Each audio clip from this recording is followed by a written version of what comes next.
Thanks for staying with us. Let's bring you some more state news and politics. While the DMK will have a lot of crucial family issues to resolve now, Jayalalitha is only adding more fuel to the fire with more of her salvos and accusations heading the DMK's way. The main opposition's General Secretary has condemned M. Karunanidhi for his inefficient administration of 8 state-owned transport corporations in Tamil Nadu. She referred to reports that said that many depots of the corporations had owed huge sums of money to the Indian Oil Corporation, forcing them to impose a condition that buses would be fueled only on payment of money. But that aside, she also used her sarcasm in the best way possible when she said that the DMK chief sponsoring the Chennai Sangamam should not be the case anymore, while such transport corporations were indeed facing the danger of diesel shortage due to non-payment in such cases.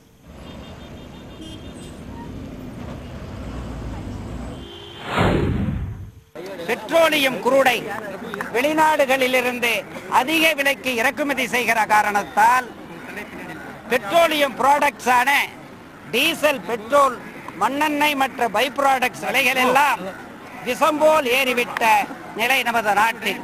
அதன் விளைவாக விலைவாசியும் விஷம்போல் ஏறிவிட்டது. பொன்மனை செல்வி அம்மாவினுடைய ஆட்சி காலத்தில் கட்டுக்கோப்பிலே இருந்த விலைவாசி என்று In other news, the former IPL commissioner may be scripting his own end if he continues to reject the summons by the state's Central Crime Branch. The body of the Chennai City Police has now decided to send the second summons to Lalit Modi to appear before it for an investigation.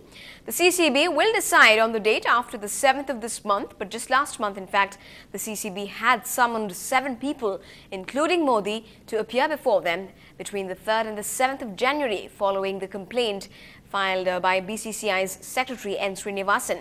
Yesterday, one of the accused in the case, Kunal Das Gupta, appeared before the crime branch and was grilled for almost 8 hours. And the Commissioner of Police, Greater Chennai, T. Rajendran, spoke to us and told us more about the ongoing investigation and what the department plans to do next. We had issued summons to 7 people in the BCCI case, including Lalit Modi. And 6 of those summons have been accepted, and Lalit Modi's summon has been returned as refused. And we have given various dates for these 7 people. One of them has appeared, Mr. Kunal Das Gupta.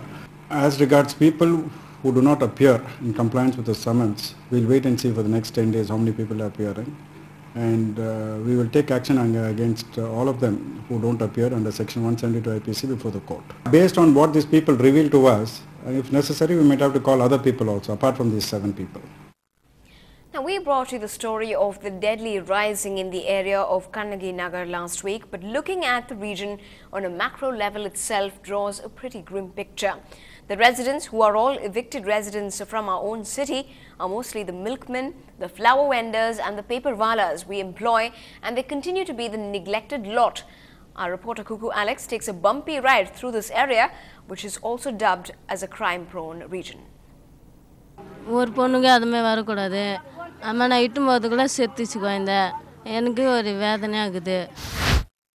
Her child was stillborn. Because of bad roads, she could not reach the hospital 4 kilometers away in time. Crime has a free run here. Even hardened auto drivers avoid this locality, making life harder, especially in an emergency. 15,000 families here were not born to poor infrastructure, but relocated from other localities due to development projects. Before the eviction, they at least had access to hospitals and schools. There are no schools here, and the Soul Health Center is open for a few hours only. The doctor is usually out. Not surprisingly, 2 women died from pregnancy-related complications last month alone. Over a year ago, work began on a building, but nobody knows what it is for. Hospital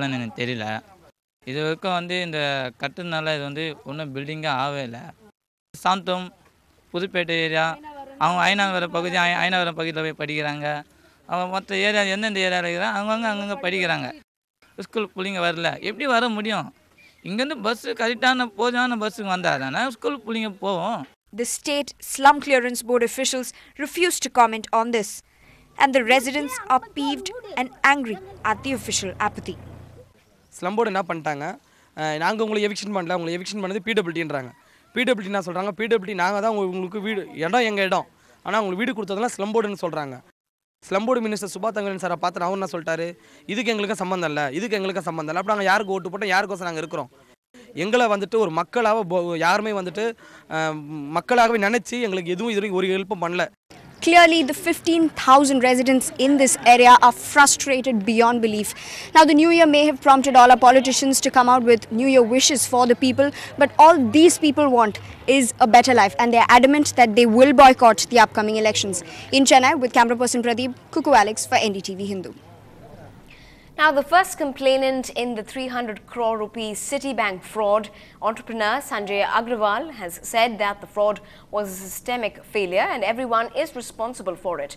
The man claims he has lost 33 crores in the scam and that Citibank should make good his losses.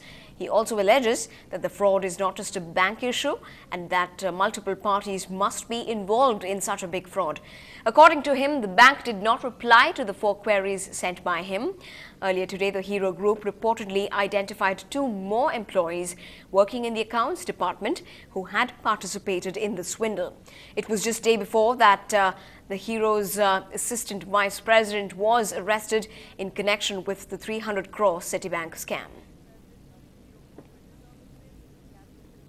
Well, staying with national news, in remarks that may not go down too well with Finance Minister Pranav Babu, Home Minister P. Chidambaram today expressed his concern at rising food prices.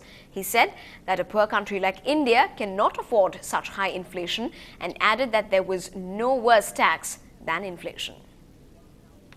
I believe that price stability is extremely important, especially in a poor country. There's no tax worse than inflation. Meanwhile, the BJP pounced on Chidambaram's remarks on inflation, saying that it exposes the Congress's infighting and divide within the cabinet. सिर्फ महंगाई पर lip service कर रही है Congress party, महंगाई रोकने का कोई कदम नहीं उठा रही। आज जब गृह मंत्री जी का, वो देश के पहले गृह मंत्री हैं जो महंगाई पर बयान दे रहे हैं, इसलिए हम उनको कांग्रेस के पूर्व वित्त मंत्री के तौर पर उनका जो अंतर कलह है, उसी उनका अंतर कलह है, उसकी प्रकाष्ठा है कि कांग्रेस के कैबिनेट के साथी आपस में भी कई मुद्दों पर अलग-अलग राय रखते हैं। Meanwhile, the chief economic advisor to the Prime Minister has also echoed Chidambaram's views on inflation, warning that food inflation may spill over to other sectors as well. Well, if the overall inflation remains at a reasonably high level, that is a matter for concern. Whatever may be the factor that triggers inflation. Still ahead on the bulletin, choosing the right profession has always been a dilemma. This time especially when your first love is music and lyrics.